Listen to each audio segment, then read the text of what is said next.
2009 সালের 25 ও 26 ফেব্রুয়ারি ঢাকার পিলখানায় বিডিআর সদর দপ্তরে ইতিহাসের জঘন্যতম হত্যাকাণ্ড সম্পর্কে পিনাকি বলেছেন, বাংলাদেশে যে বিষয়টি খুব ভালোভাবে জানা নেই তা হলো সেনাবাহিনীর ব্যারাকে ফিরে গিয়েছিল ভারতের চাপে। 2009 সালে যখন তৎকালীন সেনাপ্রধান জেনারেল মঈনুদ্দিন আহমেদকে তার অধীনস্থ কর্মকর্তারা বিডিআর বিদ্রোহ দমনে গুলি চালানোর নির্দেশ দিতে চাপ দিচ্ছিলেন, ভারত তখন সামরিক হস্তক্ষেপের হুমকি দিয়েছিল। নয়াদিল্লি তখন হাসির নিরাপত্তা নিয়ে চিন্তিত ছিল, আর ভারতের হুমকি কেবল নিছক হুমকি ছিল না। পিনাকি আরও বলেন, ভারতের কারণে হাসিনা রাজনৈতিকভাবে তখন পরিস্থিতি নিয়ন্ত্রণ নিতে পেরেছিলেন এবং সামরিক বাহিনীর চাপ থেকে নিজেকে মুক্ত করতে পেরেছিলেন। এরপর থেকে তাকে পেছনে ফিরে তাকাতে হয়নি। সেদিন বাংলাদেশ সেনাবাহিনী এবং র্যাপিড অ্যাকশন ব্যাটালিয়ন বিডিআর সদর দপ্তরে আশেপাশে শক্ত অবস্থান গ্রহণ করেছিল। রাস্তায় ট্যাঙ্কগুলো নামিয়ে সেনাবাহিনীর চূড়ান্ত হামলার প্রস্তুতি নিচ্ছিল, প্যারাট্রুপ কমান্ডো প্রস্তুত ছিল। তবে ভারতের সামরিক হস্তক্ষেপের হুমকির কারণে তারা অভিযান করতে পারেননি, যা দেরিতে হলেও প্রকৃত সত্যটা জানা গেল।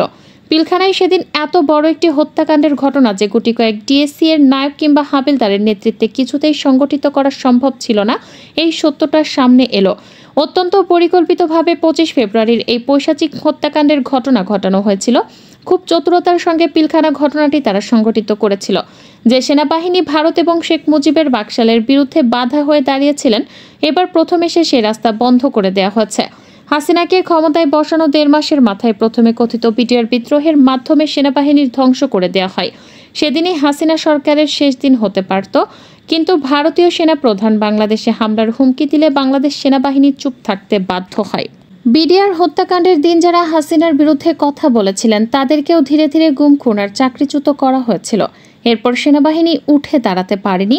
বিডিআর হত্যাকাণ্ডের পর বিক্ষিপ্ত সেনাদের সামাল দিতে ঢাকা ক্যান্টনমেন্টে যায় শেখ হাসিনা।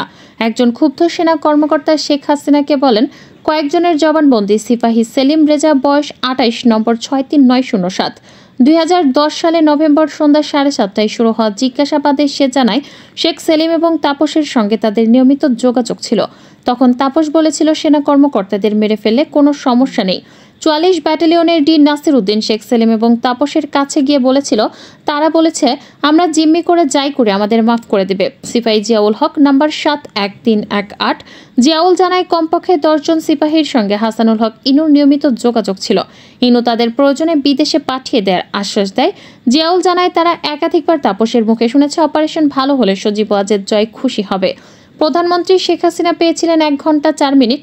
যথেষ্ট সময় পেয়েও তারা কেন কোনো ব্যবস্থা গ্রহণ করল না? শেখ হাসিনার বিচার বার্ষিক নৈশভোজে অংশ নিতে অসম্মতি জানিয়েছিলেন কেন?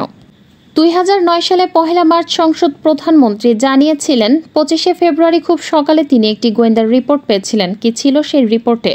জেনারেল শাকিলের সাথে শেখ হাসিনার সর্বশেষ কথা কি হয়েছিল? প্রধানমন্ত্রীর সামরিক উপদেষ্টা মেজর জেনারেল তারিক সিদ্দিকীর ভূমিকায় সেদিন কি ছিল? সেদিন বিশেষ ব্যবস্থাপনায় বিমান চলাচলের শিডিউল পাল্টে ফেলা হয়েছিল কেন? সজীব ওয়াজেদ জয় 27 ফেব্রুয়ারি দুবাই গিয়ে পিলখানা ঘটনায় জড়িত কিছু ব্যক্তির সাথে দেখা করেছিলেন কেন? জয়ের সে সময়কার পাসপোর্ট তদন্তকারীদেরকে দেখতে দেওয়া হয়নি কেন? পিলখানা ঘটনা তদন্তে গঠিত 3টি কমিটির একটি কমিটিও জয়কে জিজ্ঞাসাবাদ করার অনুমতি পায়নি কেন? জয় কেন বিদেশি পত্রিকায় বাংলাদেশ সেনাবাহিনীর শক্তির সামর্থ্য নিয়ে বিরূপ মন্তব্য করেছিলেন? এখন প্রশ্ন হলো, একমাত্র হাসিনার নিরাপত্তা নিয়ে চিন্তিত হওয়া ছাড়া ভারতের সামরিক হস্তক্ষেপের হুমকির পেছনে নয়াদিল্লির আর কি স্বার্থ ছিল? এবার রিমান্ডে চাঞ্চল্যকর সব তথ্য দিয়েছেন সাবেক আইজিপি AKM শহীদুল হক। ফাঁস করে দিলেন পদত্যাগ করে দেশ থেকে পালিয়ে যাওয়া শেখ হাসিনার কুকর্মের গোপন তথ্য। বেরিয়ে এসেছে 2013 সালের 5 মে মতিঝিল শাপলা চত্বরে হেফাজতে ইসলামের সমাবেশ ঘিরে গণহত্যার রহস্য। ছাত্র জনতার আন্দোলন দমনের নামে নিপীড়ন, নির্যাতন, গ্রেপ্তার ও গণহত্যায় পুলিশকে উস্কানিমূলক পরামর্শ দিতে উপর থেকে নির্দেশনা দেওয়া হয়েছিল বলে জানান সাবেক আইজিপি AKM শহীদুল হক। গ্রেপ্তারের পর ডিবি হেফাজতের 7 দিনের রিমান্ডে জিজ্ঞাসাবাদে এসব তথ্য দিয়েছেন তিনি দাবি করেন পরিস্থিতির কারণে তিনি সেটা করেছেন। সরকারের পক্ষ থেকে সাবেক পুলিশ কর্তাদের ভোকাল হতে বলা হচ্ছিল। গোয়েন্দা পুলিশ সূত্রে জানা গেছে 2013 সালের 5 মে মতিঝিল শাপলা চত্বরে হেফাজতে ইসলামের সমাবেশ ঘিরে উৎকণ্ঠার মধ্যে মধ্যরাতে অভিযান পরিচালনা করা হয়। শত শত মৃত্যুর অভিযোগ করা হলেও তা ধামাচাপা দেওয়া হয়। সে সময় নানামুখী চাপ ও নিষেধ সত্ত্বেও সাবেক ডিএমপি কমিশনার ও পরবর্তীতে আইজিপি হওয়া বেনজির আহমেদের নেতৃত্বে হেফাজতের সমাবেশে সেই রাতে অভিযানের নামে গণহত্যা চালানো হয় বলে অভিযোগ রয়েছে।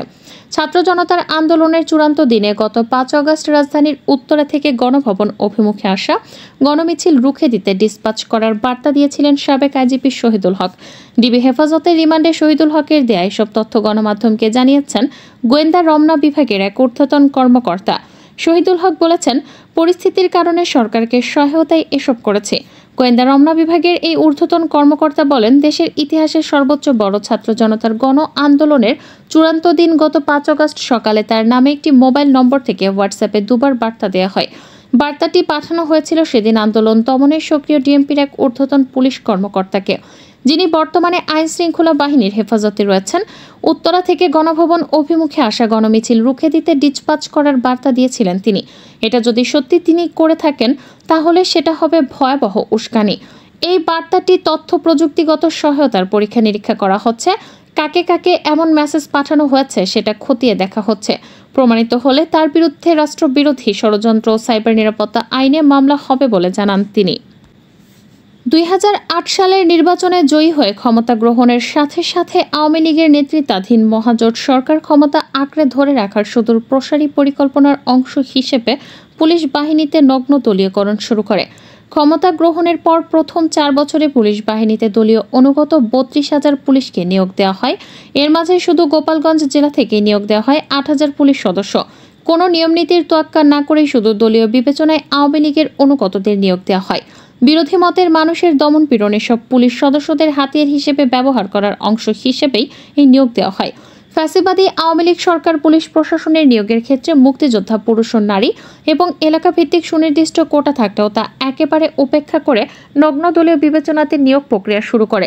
ক্ষমতা গ্রহণের পর প্রথম 4 বছরে পরিসংখ্যান অনুযায়ী শেখ হাসিনার এলাকা গোপালগঞ্জকে কেন্দ্র করে ফরিদপুর, মাদারীপুর, শরীয়তপুর ও রাজবাড়ী এলাকা থেকে 10,000 পুলিশ সদস্য নিয়োগ ও পদোন্নতি দেওয়া হয়।